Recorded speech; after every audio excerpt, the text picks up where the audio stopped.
قرآن پڑھنے والا زمین پر بیٹھ کر قرآن کیوں نہ پڑھ رہا ہو، وہ جھوٹی چٹائی پر قرآن کیوں نہ پڑھ رہا ہو، لیکن قرآن اپنے پڑھنے والے کو اتنا بلند کرتا ہے، اتنا بلند کرتا ہے کہ پڑھنے والا زمین پر ہوتا ہے، اس کا تذکرہ آسمان میں ہوتا ہے، اس کا تذکرہ آسمان میں ہوتا ہے۔ قرآن زمین کی پستی سے اٹھاتا ہے اور آسمان کی بلندیوں پر بٹھا دیتا ہے، آسمان کی بلندیوں پر بٹھا دیتا ہے۔ عزیزان ملت اسلامیہ، نبی مکرم صلی اللہ علیہ وسلم نے ارشاد فرمایا، مجتمع قوم فی بیت من بیوت اللہ یتلون کتاب اللہ ویتدارسونہ بینہم الا نزلت علیہم السکینہ وغشیتہم الرحمہ وحفتہم الملائکہ، کہ جب کوئی قوم یکجا ہو کر کسی جگہ اللہ کے گھروں میں سے کسی گھر میں جمع ہو کر قرآن پڑھتی ہے، حدیث پڑھتی ہے یا دینی مسائل پر غور و فکر کرتے ہیں، تو جھوپڑی نما مکان ہی کیوں نہ ہو، بہت عالی شان بلڈنگ نہ ہو، لیکن اس کا مرتبہ اتنا بلند ہوتا ہے، اتنا بلند ہوتا ہے کہ اس گھر کے اندر جو قرآن پڑھتے ہیں اس کا تذکرہ رب کریم اپنے فرشتوں کے درمیان فرماتا ہے، فرشتوں کے درمیان فرماتا ہے۔ حدیث پاک میں آیا، الا نزلت علیہم السکینہ، اللہ ان پر سکینہ نازل فرماتا ہے، انہیں قلبی اطمینان ملتا ہے، وغشیتہم الرحمہ، اور اللہ کی رحمت انہیں ڈھانپ لیتی ہے، اللہ کی رحمت انہیں ڈھانپ لیتی ہے، وحفتہم الملائکہ، اور ان کی حفاظت کے لیے فرشتے موجود ہوتے ہیں۔ اتنی عظمت والی بات ہے، اتنی برکت والی بات ہے۔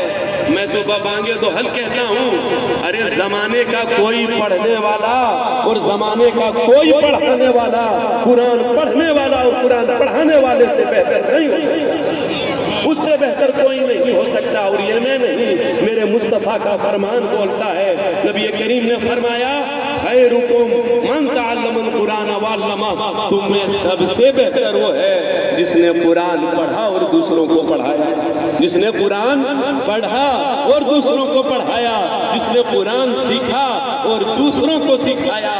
تو جب نبی کریم نے قرآن پڑھنے والے کو سب سے اچھا کہا ہے، سب سے بہتر کہا ہے، تو عزیزان ملت اسلامیہ، مصطفیٰ نے جسے بہتر کہہ دیا وہ صبح قیامت تک کے لیے بہتر ہے۔ نبی کریم کے بعد ہمیں کسی کی سند کی کوئی ضرورت نہیں، کوئی، کیونکہ مصطفیٰ جان رحمت نے اسے بہتر قرار دیا ہے، وہ صبح قیامت تک سب سے افضل ہے، وہ سب سے بہتر ہے۔ اور کیوں نہ افضل ہو، کیوں نہ بہتر ہو، ذرا دیکھیں تو اس نے کیا حاصل کیا، سینے میں کیا بسایا ہے۔ ارے کلمات الہیہ سینے میں موجود ہیں، علوم نبوی کا واقف حصہ سینے میں موجود ہے۔ یہ علماء کرام ہدایت اور رہنمائی کے چراغ اپنے ہاتھوں میں لیے ہوتے ہیں، تو یہ کیوں نہ افضل ہو، یہ کیوں نہ بہتر ہو۔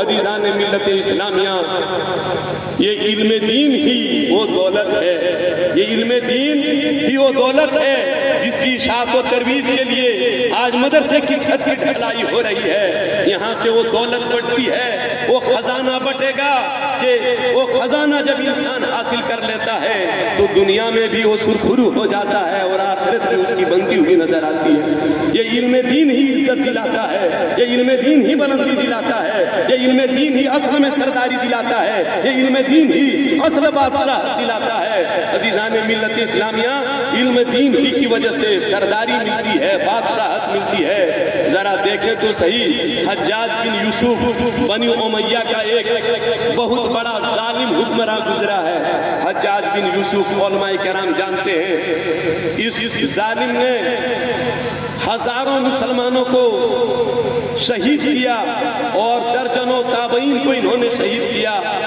حضرت عبداللہ بن زبیر ان صحابی رسول ہیں، اسی نے مروایا تھا، بہت بڑا ظالم تھا۔ اس ظالم نے ایک مرتبہ بصرہ میں لوگوں کو جمع کر کے، جس طرح آپ لوگ جمع ہیں نا، یہ حاکم تھا بصرہ کا، عراق کا والی تھا، بڑا ظالم تھا۔ اور حجاج بن یوسف نے لوگوں سے کہا، اے لوگوں بتاؤ من سید البصرہ، بصرہ کا سردار کون ہے؟ ذرا دیکھیں تو صحیح، غور سے سنیں کیا کہا، من سید البصرہ، بصرہ کا سردار کون ہے؟